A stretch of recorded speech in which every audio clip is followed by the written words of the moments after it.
Supposed to get down to about 35 or 36 tonight, and I think it got down to about 37 last night, 38 outside, so that'll put it a few degrees warmer in here. But the plants, especially the squash, they took a bit of a hit. They were droopy. Thank goodness they've come back. But what I had to do, obviously, if I'm attempting to grow tomatoes and squash and other summer and spring type crops, I obviously got to keep it warm enough. And so last year, if you remember, you can look back, you can see where I built a mini greenhouse over one of the fawn platforms. That turned out to be a really good thing for a lot, creating a lot of earlier crops, getting stuff out a lot earlier. The battery died, so anyway, ended up being a good thing, and I'm going to make it bigger this year, and that's why I put these 3 different platforms within a 10-foot square, and that's what I'm going to do. I'm going to build up a little warm greenhouse within the greenhouse, and I'll show you. I'll take you along as I go.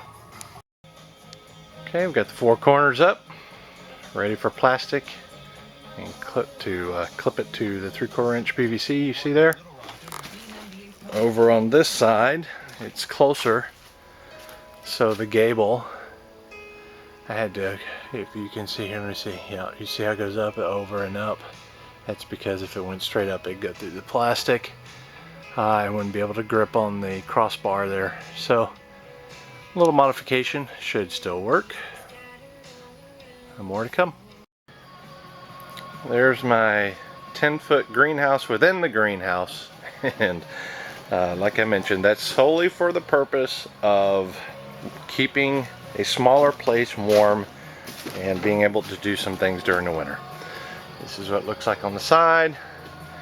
And you may notice the string here is tied to a washer, and that's simply to pull up this side, and I'll show you what that looks like. You can see there I have some tomato twine tied to a washer.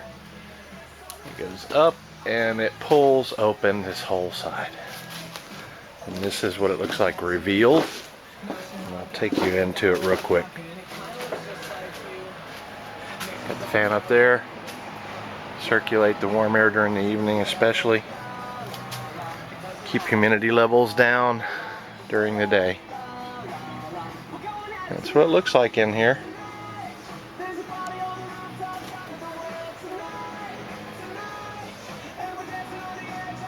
Kind of redneck, but it'll suit my purposes, and it should come down pretty easy and reusable next year.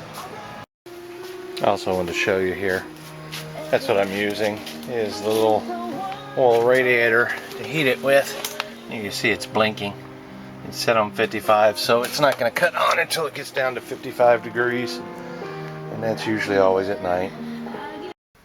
Okay, what I've got going here are Chinese red noodle long bean, and these are the dried ones. And the end of, well, I guess it was earlier this year, I let a bunch of pods go to seed, and then I grouped them and tied them together, let them dry out on this shelf here, because I knew I could get to them pretty much any time as long as they dried out.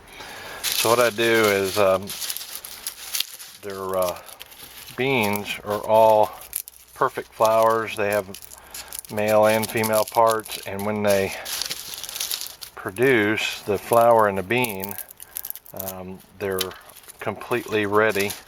There, I took one out here. And that will come true every single time as long as they're open pollinated varieties, and this one is. So what I do is I take an old pill bottle and I put them in there and save them for the next time. It's just a little bit of bean seed saving for you. I have a nutrient bucket there, and that's what I mix the nutrient in. And the nutrient I use is Master Blend, and there's 3 parts to it. There's Epsom salt or magnesium sulfate, there's calcium nitrate, and there's the Master Blend 418, I think 36, which is a bunch of different types of nutrients and macronutrients. But I mix them in that, 3 separately. Then I add them to this container here, and I pump water in as it's going, and that mixes it all in here. And I've got this RV pump I told you about before, and that was my spare for the RV. And what I'm doing now, you can hear it, is I'm pumping this concentrated solution up into my storage barrels up there. And once I get this about 50 gallons or so put in, then I will use a garden hose and come over here, and here's the garden hose, and I will pump it down through the plumbing on the bottom, which will further mix and make a 250 gallon supply of Master Blend nutrient solution.